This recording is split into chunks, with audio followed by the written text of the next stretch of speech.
Okay, so I figure I have this world boss that's coming up, and I haven't actually had a chance to record any world bosses while playing Diablo 4. They happen so rarely, and usually when I'm getting to them, I'm either really behind or I just forget to record. I actually had a recording freeze on me one time, so I figured I'd give like a little bit of a status update of where my pulverized druid is.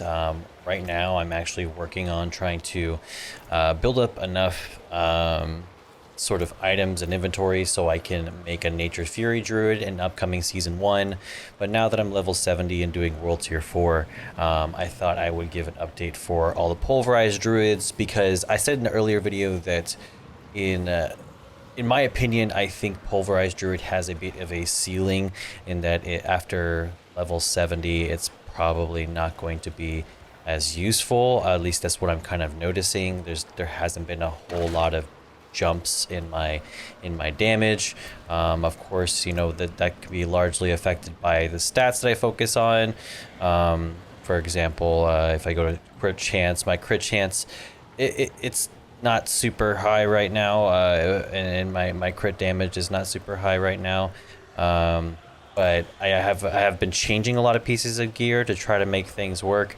A lot of it is that really, if you're playing Pulverized Druid, you have to use your Shockwave aspect. You're going to have to use your Pulverize as an Earth skill aspect. I have two other uniques. I have the one that makes your Earth skills Werebear skills, and then Werebear is now your true form, giving your ranks +2 to all Werebear skills. So those are like almost a mandatory for me. So often I'll have items that are much lower than maybe the current items that I'm seeking, just because they have the aspects that I need. Uniques, there's not much you can do with them whenever you get them. And with your weapons, of course, I try to modify certain stats if I can, but often things are changing so often, they're changing hands so often that if I'm changing a weapon, I maybe will kind of wait to change a stat, because I may change it again soon. So right now, though, I'm in a pretty good spot in that I have, for example, the Trample now summons 6 landslide pillars. I really like this skill, it being a nature magic, as well as it's now an earth skill, which compounds with our skill tree, which really focuses on making as much damage output out of our earth skills, and putting that in the later parts of the tree. As far as my Paragon goes, my Paragon, I think I'm on the 3rd board now. I'm working on my 3rd board here. I just finished my 2nd board, so if you're looking for a decent board, this one's okay. It starts out, of course, with the exploit glyph socket, which is pretty typical, and then goes into ancestral guidance in that node, and then I go Werebear for this one, and then I'm moving a little bit forward into this one. I had to rotate this one a couple of times too. So into my 3rd tree, not quite there yet, but a couple of items that I use and that I prefer. I recently changed my pants to have the increased length and time of Earthen Bulwark. You'll notice that if you're really skilled with using Earthen Bulwark, you'll be able to use it essentially right whenever the big hit is coming, and avoid that damage. But honestly, having the increased duration of Earthen Bulwark is actually really nice too, as well. And then the fact that killing an enemy also replenishes the barrier as well, is really nice. I have the Fortify gains your Earth skills gain 2+2 ranks, which is another really good build, another good item. I used to have just pure stats on this one, but I like the Pulverize ranks on this one, which is really nice. And I feel like all the items I've mentioned so far are pretty like standard. Like there's not too much you can change with it. Skills deal 56% more critical strike damage to crowd controlled enemies, which is pretty standard because I'm casting pulverizes that deal basically does crowd control enemies. So that does happen for me. I do that. And then I went with the single-handed mace. I've had more luck with maces versus axes, but there are good axes out there too. I think I had an axe before this one, but I went for the single weapon because one, it makes your attack speed is going to be much faster in your bear form, and then also I have the totem here, which does core skills deal up to 34% increased damage based on your amount of fortify. You're going to have constant fortify, so that damage is pretty stellar. And then the last one is I'm pretty sure I'm going to change this one. I recently did have it as the your skills basically slow your enemies, so I'm most likely going to change this one. I just recently got these, and I was like, you know what? Let's see if like the movement speed really helps. It's not a big help, but I hadn't replaced my boots in so long that it seemed like this was the best move to replace it with. As far as anything else I have, there really isn't any other aspects that I can really add or modify. Of course, if you have something that you recommend or that you prefer to use, I'd love to hear it. As far as I've seen though, there hasn't really been any aspects that have stuck out or uniques that have stuck out. Like for example, the frost gloves, it just doesn't really seem like it can work super well with, there's nothing else to really synergize that ability. So I personally don't use it. So that's why I'm going to kind of change into the Nature's Fury build. I kind of recommend that you do it too as well. It got buffed, and I feel like there's going to be a lot of benefit to it in the future. So let's do this world boss. We'll talk a little bit about what my plans are for season 1, since I'm not likely to reach level 100. I don't see that happening, unfortunately, but I am very happy that we reached the level that we did. We actually were able to get to level 70 just today. I've been working on World Tier 4 dungeons. Unfortunately, they do require a group for the most part, which can be a bit of a pain, but for the most part, my clan's pretty good about grouping up for nightmare dungeons, which is really nice. So I think this build, Pulverize, is a great defensive build. Having Debilitating Roar and having Earth and Bulwark together, it works really well as far as providing a lot of defensives that can also work in your favor. I just think that you're relying so much on your spirit generation happening, and your passive really working to give you that immediate spirit refill. And because of that, you don't really have a whole bunch of damage capabilities. That being said, this build has worked really well in groups especially, but also solo, and I've had not too many issues dealing single target damage to enemies, so that hasn't been a big deal. I've been able to basically do all dungeons solo and or in groups, and I was able to start doing World Tier 4 early. I think I started around 67, 68 time frame, which is pretty typical for most. So I know the build is good as far as getting you to 70. If you're sitting there and you're enjoying it, and you're like, well, I got way better gear. There's something that you're missing, Sad Dad. You just gotta wait for the drops that happen. I don't doubt that. I assume that there is probably other items out there that have the same aspects that I have, but much better stats. Of course, if you have your rares and then you add the aspects later on, then more power to you. For the most part, though, when I see most rares, and I see a rare in there somewhere, and it's something in the range of having 2+ stats that just really aren't good, I prefer not to grab it. It's not worth the hassle to try to make one of the stats better, and that just because the trade-off is not worth it. What stats do I prefer to put into this build? Of course, like Dex, Intellect, Willpower for your Paragon tree. Of course, you want to make sure you reach your your minimums for that. But for me personally, I like to have a lot of vulnerable damage. I don't mind seeing stats for example, that give me, what's a good example? Give me a damage to close enemies or damage to distant enemies.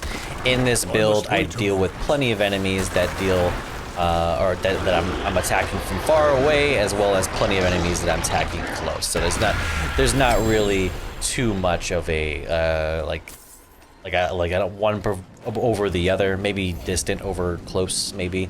A lot of the ones stats that I have are going to be like straight up damage. Attack speed's not my biggest interest personally. I do like things like thank you. Critical strike damage, of course. Anything that says earth skills, I'll grab. And then barrier generation, of course. We want to make sure Earth and Bulwark is doing the most amount of, most amount it can for us. So there's definitely a lot of interest in that. So I think the stats are pretty easy to understand. Like you're only focusing really on crit strike, critical strike and critical strike damage. Like I said, mine is pretty low right now, and that might be why I'm not dealing as much damage as I want to be. But like I said, it's been kind of difficult to find that in some of these items.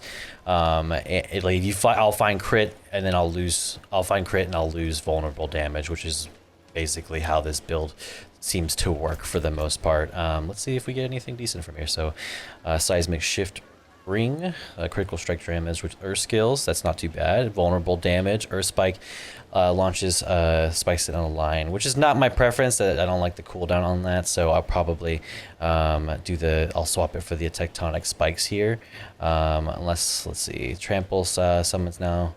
Yeah, I'll probably replace out that ring if that's the case, but that's a pretty decent ring. That's not too bad. Lightning dancers, I'm kind of putting anything that looks like it might work with Nature's Fury off to the side, so I'm probably not going to use that right now. Wolf companion, so it's not really my bag. I don't really do companion stuff. Ancestral ring. Let's see, one more ring. Let's see, overcharged circle, chance of dealing lightning damage overload the next 3 seconds. Oh, okay, this is another nice ring that we could probably use with our Nature's Fury build that we're probably going to be using soon. So a decent ring that came from this is not too bad. But overall, I'd say the pulverized build is a very interesting build. It's a lot of fun to do. I really have had no qualms with this, like really. The hardest part is just waiting on your aspects to come along. Like right along 50, you should be able to start this build. I was doing it around like level 40, and I had some struggles at first, but I also was able to learn the build pretty quickly because of that. And I was still doing the campaign during that time, so it was actually pretty decent. Where's the, let's see, pulverize is now our skill. Okay. So overall, really enjoyable build.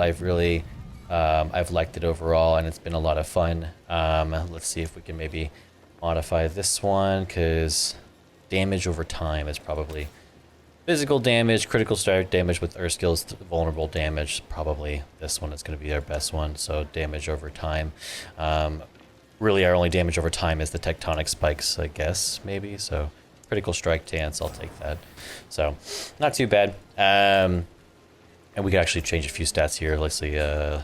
I mean to change out this one. So damage to stun enemies. I don't really stun enemies except for in my trample, I believe. So I'm probably going to change out that one. Willpower is not too bad as a stat goes. You do need it. Damage over time. So I'll probably just do a no change. Always curious. Is this a, like, if I do it again? Can't replace it with another random. Let's see if we can maybe do it again. Basic skill damage. Execute injured non-elites. Lucky hit chance. That's not too great. That's better though, I guess.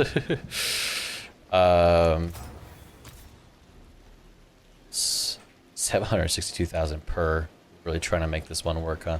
I'm not really interested, but I did want to change this one out as well. Like I said, like I'll show you what the item is. I think I have it in my inventory, I'm pretty sure anyways.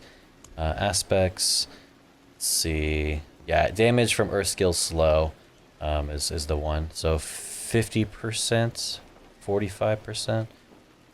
Aspects to quicksand, yeah, they're both the aspect of quicksand, so